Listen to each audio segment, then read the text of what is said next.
Hi everyone, welcome to these Python tutorials where we are putting special focus on image processing related tasks. In this video, let's talk about one of the callbacks that can be very useful if you are using, for example, stochastic gradient descent optimizer.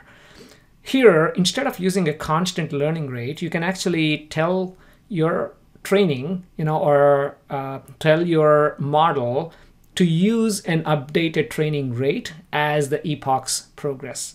And this callback is called LearningRateScheduler, and as the name suggests, this is exactly what it does. You can schedule a learning rate based upon the epoch or the status of the epoch.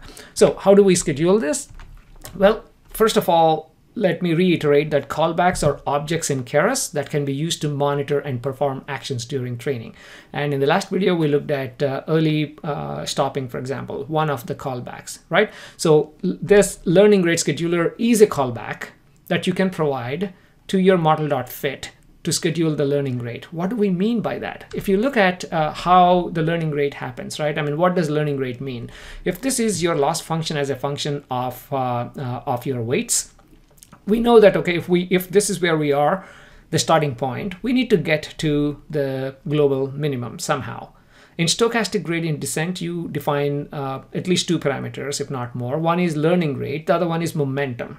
Okay, momentum is basically for you to find out if you're really at the true global minimum. Again, please watch my video on optimizers and loss functions. But here we're talking about, okay, from here I want to get down to this point. But how do I know where this point is? This is where learning rate is, okay, if the learning rate is very large, then we are taking like large steps. Okay, now if you keep taking this much larger steps, once you get down here, if you take that large step, you're right here. And then the large step, you're there. Then you're like, oh, I don't want that. And you come back and you come back, you'll never find global minimum. So you need a smaller steps, like you need very small step. But then if you have very slow learning rate, the learning takes forever. I mean, you got to start from here and come all the way down here. And also there's a good chance that you may find a pseudo minima if it is somewhere down here. Okay, so the best way to do this is use large steps initially, and then later on progressively you can define slower learning rates. This is what we call LearningRateScheduler, and there are various ways, various strategies that you can use. You can use exponentially decaying learning rate, for example. Okay, I would start with some value and then exponentially decay. You can use step, saying that, okay, for the first 10 epochs, use learning rate of 0.1, and then the next 10 epochs, use 0.01, next 10 epochs, use something else. So it's up to you how you would like to schedule this. But these are the two common ways of doing things.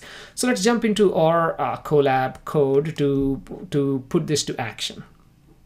Again, just to make sure we don't lose our focus by working on different examples, I am working on the same example throughout the series of understanding or deep learning terminology. So again, this is our CFAR10 dataset that we have been using. So let's not discuss much. Let's go ahead and import our libraries, including the one that lets us import our CFAR10 dataset. So we don't have to upload all the data to our cloud. We'll do that later on. And we have 50,000 data points for training, 10,000 for testing, and you can view some images, but let's do the key actions here. Scaling our data, very important.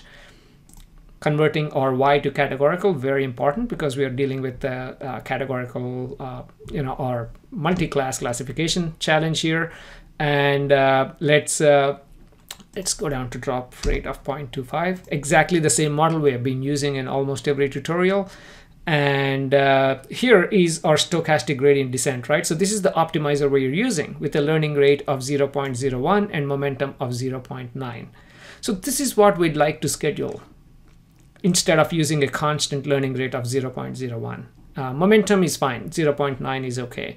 So how do we define that? So if I go down, we can actually define a callback called LearningRateScheduler and supply a function that tells it how the learning rate is scheduled. Okay, and this part is something we have done in the last tutorial, right? So how do you supply a callbacks list? You just give a callbacks list, which is a list of all the callbacks to your callbacks as part of your model.fit. That's it. So the only part we need to understand is this, defining these functions. First of all, you can define, this is right out of the documentation of keras. In this example, it's basically saying, okay, if the epoch is less than 10, learning rate is my learning rate. which is in this example 0.001. I could have changed it to 0.1, so we can start off with a bigger steps. After that, go ahead and make it exponential, 1 over e to the power of 0.1. That's all this is. Okay, that's what the learning rate is right here. Okay, so it's constant for a certain time and then exponential decay, which makes sense. Initially, you want to get to a certain spot pretty fast. This one is step decay. As the name suggests, this is just a step, constant, and step. Okay, and the next one is exponential decay. Again, very similar to this exponential right there. So all I'm defining is, okay, initial learning rate, and of course, in fact, I should have defined initial learning rate there, but we're defining initial learning rate, and then, okay, what my multiplication factor is in the exponential, and that's it. My initial learning rate multiplied by a factor, an exponential factor. And I'm actually defining this empty list and capturing the learning rate so we can plot it to see how the learning rate is changing. It makes it a bit easier for us to understand. So let's run these, and let's also run this line that actually defines the list for our callbacks, and then we are going to supply that callbacks list right here, and let's train this for 25 epochs. So let's go ahead and run this. And once it's done, we should have a list of my learning rate decay, so we can visualize exactly what learning rate was used for each epoch. I guess which one are we using? We are using a step decay right now. Step decay right there, so we can visualize how step decay looks like. We'll also do exponential decay after this is done, so we can have a look at that also. So it'll take again a few seconds. So let me go ahead and pause the video, and then let's look at how the decay rate looked like per epoch. Okay, so this is done. So let's go down and have a look at the decay rate, because we captured that as part of a list, so we can easily plot it right there. So hopefully you can see that. I mean, initially, of course, we can look at the numbers right there. We started off with 0.1, then 0.05 for the next two epochs, and then 0.0025 for the next two epochs, and then half of that, and then half of that. Why? That's exactly what we defined here. Okay, for the step, we defined, okay, 0.1, start with that, and then drop by 0.05, and then when to do that? Every two epochs. Okay. So this is basically after how many epochs do you want to do this? That's it. Okay.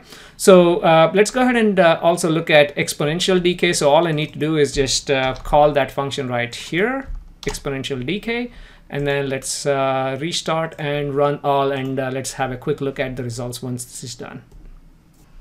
Okay, so this seems to be done. So let's go down and look at the result. There you go. This is how your exponential decay, as expected, is scheduled.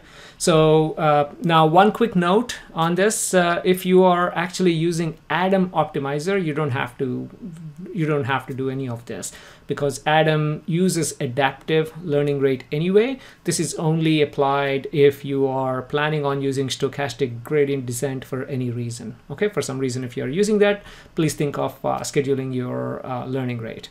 Okay, so I hope you found this video to be useful. And again, in the next video, let's continue this discussion. Please subscribe to this channel so you're informed as soon as new videos get uploaded. Thank you.